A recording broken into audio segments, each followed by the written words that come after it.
Hello, you, and welcome back to Whispers After 50.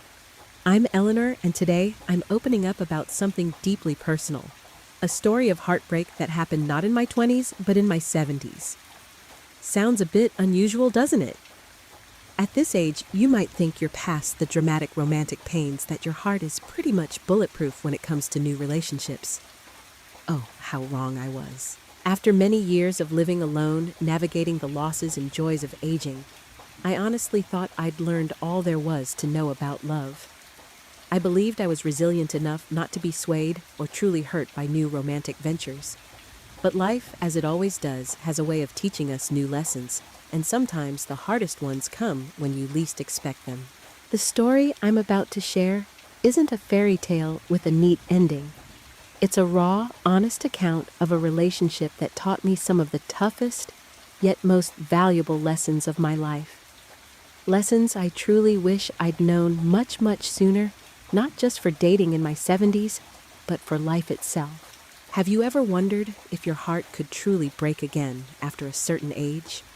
Or perhaps felt that unique blend of hope and vulnerability when you open yourself up to love later in life? If so, then this story is for you. I hope my sharing helps you feel understood and know that you are absolutely not alone in your own journey. And trust me, what I'm about to tell you was a journey I never anticipated taking.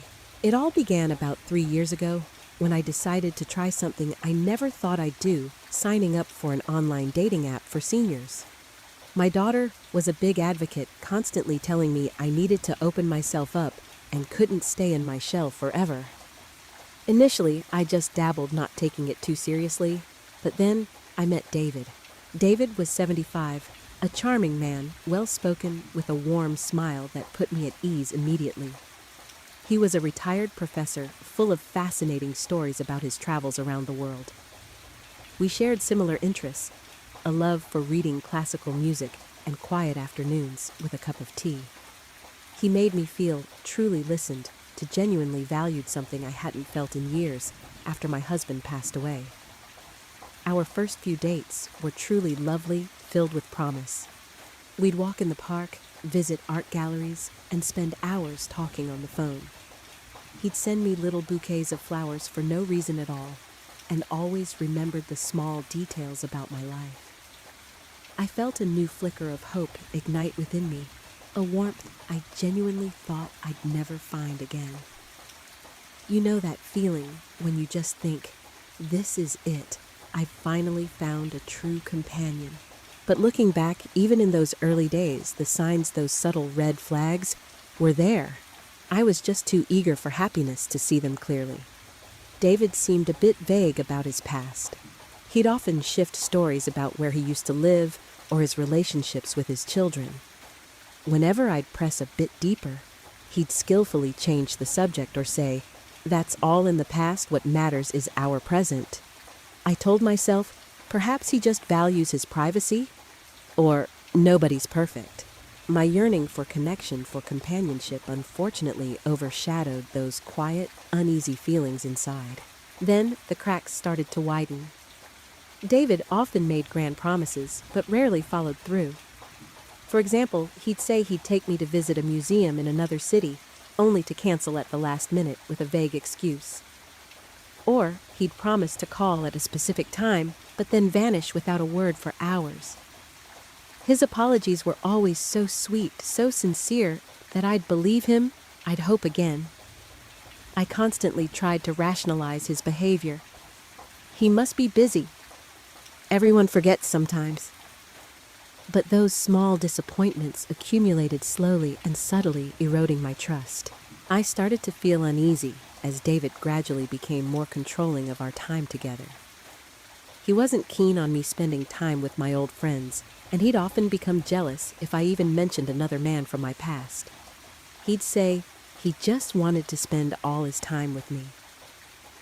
But slowly, I felt myself becoming isolated from my own world. I began altering my schedule to fit his giving up activities I loved, just to please him. And even though there were moments I felt suffocated, that little voice in my head kept saying, "This is love. You have to compromise a little." The breaking point came one afternoon last month. I accidentally overheard a phone call David was having with another woman. It wasn't just a casual chat. It was filled with affectionate words, plans for a getaway he'd told me he was taking alone. My heart just stopped.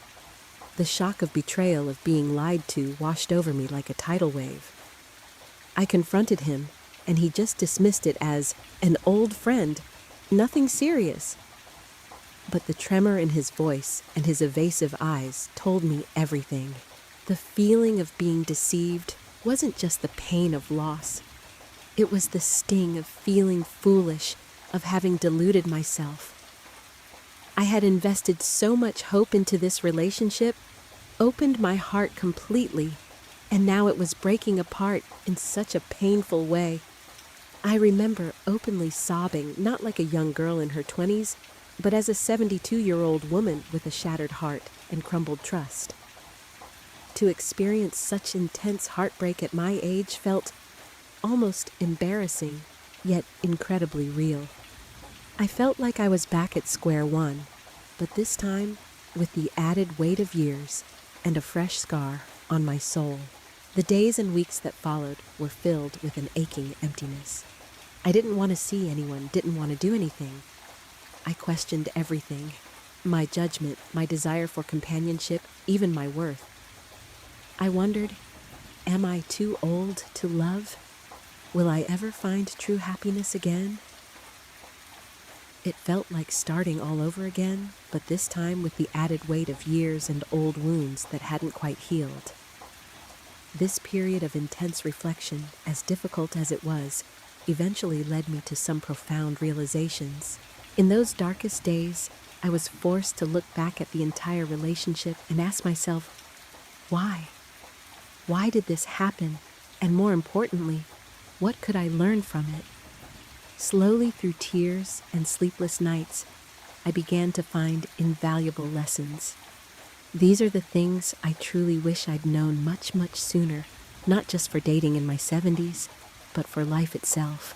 The first and perhaps most vital lesson: always trust your gut. That nagging feeling, that quiet intuition, it's almost always right. When David kept being vague about his past, or when he didn't follow through on promises, a little voice inside me whispered, but I let my desire for connection override that inner wisdom. Now I understand that intuition is a gift, and we need to listen to it no matter our age. The second lesson: non-negotiables are crucial. At this age, we've accumulated enough experience to know what truly matters to us and what doesn't. I was too quick to compromise my core values: honesty, mutual respect, personal independence. Don't ever compromise your fundamental values for anyone, no matter how much you crave connection. Set clear boundaries and stick to them. Third, and this is something I have to remind myself of every day, self-worth is paramount. Your happiness and well-being should never be dependent on another person, especially not at this stage of life. I nearly lost a piece of Eleanor trying to please David, trying to make him stay. I gave up hobbies, pushed away friends. I've learned that tending to your own garden, your interests, your friends, your family, and your inner peace must be your priority. Love should be an addition, not a replacement for your self-worth. The fourth lesson: communicate, don't assume. It's easy for us to assume people understand us, or that certain things don't need to be said.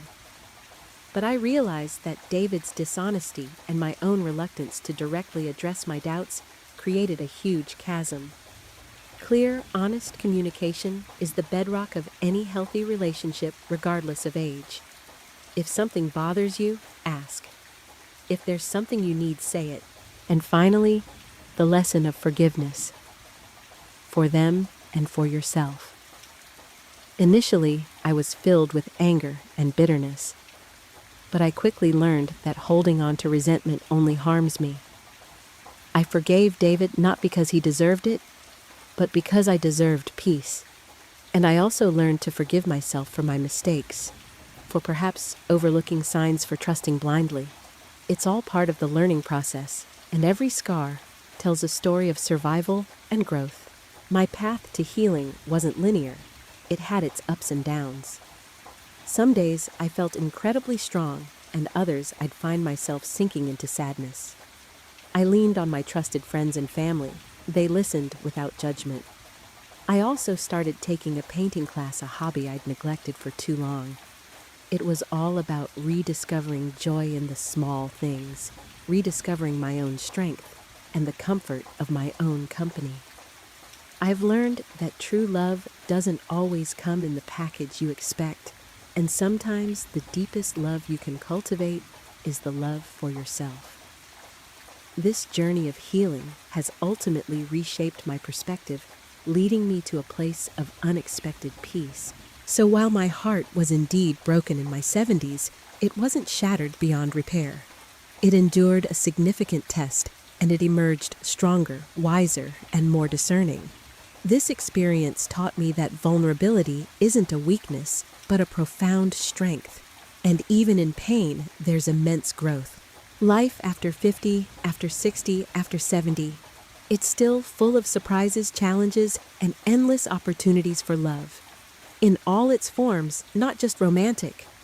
Don't ever let the fear of heartbreak stop you from living fully or from opening your heart again. But do so with wisdom, with self-awareness, and with a heart that has learned to heal. Have you experienced a similar heartbreak later in life? What red flags have you learned to recognize? Or what invaluable lessons have you gained from your own experiences? Please share your stories and your wisdom in the comments below. Your insights could truly help someone else navigating similar feelings. If this story resonated with you, please give this video a thumbs up and subscribe to Whispers After 50 for more authentic conversations about our life's beautiful journey. Hit the notification bell so you don't miss our next video. Thank you for watching, and always remember, every whisper of experience holds invaluable wisdom.